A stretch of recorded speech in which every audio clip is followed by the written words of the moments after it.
Manong. Mula sa malikhaing kamay ni Rebecca T. Anihuelo.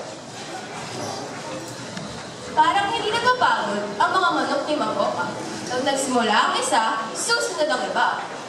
Tigilog! Tigilog! Tigilog! Sumagdala ang halos oras-oras mula umaga hanggang tanghaling dapat, hanggang hapon, hanggang hating gabi.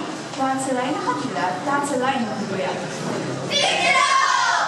Tigilog! Tigilog! Ta-ta-ta-ta!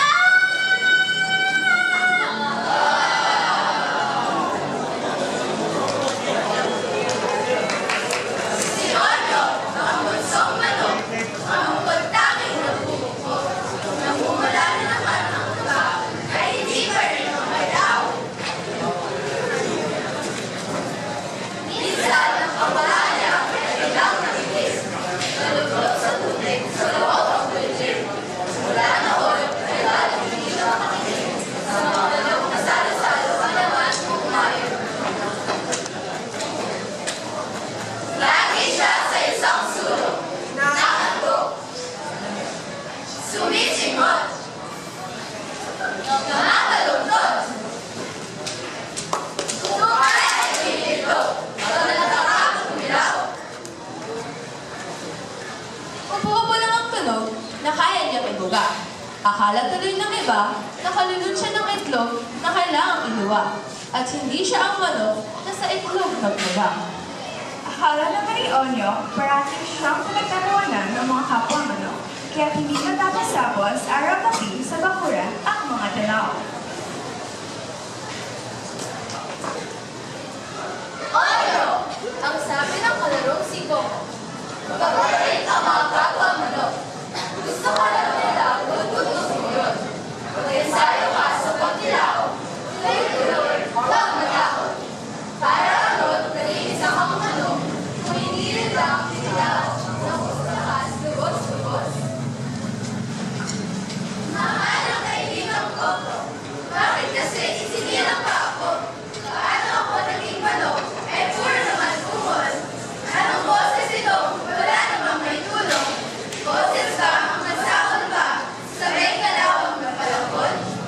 Nakinig sa tabi ang butiking ina, hinima si Onyo, kinantahan at pinatawa.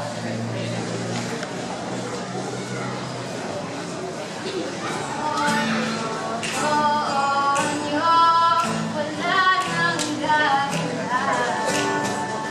Lungkot mo dahil mismo ay nanginginig ka. Onyo, Onyo, Onyo, Onyo, Onyo,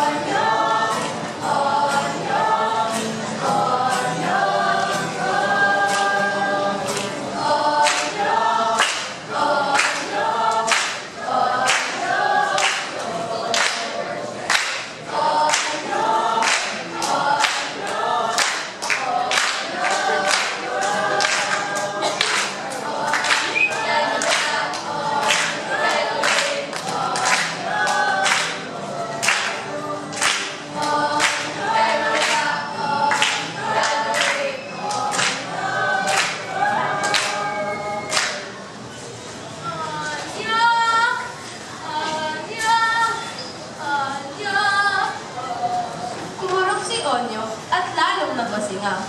Tumungo at sinubukang tumilaok mag-isa.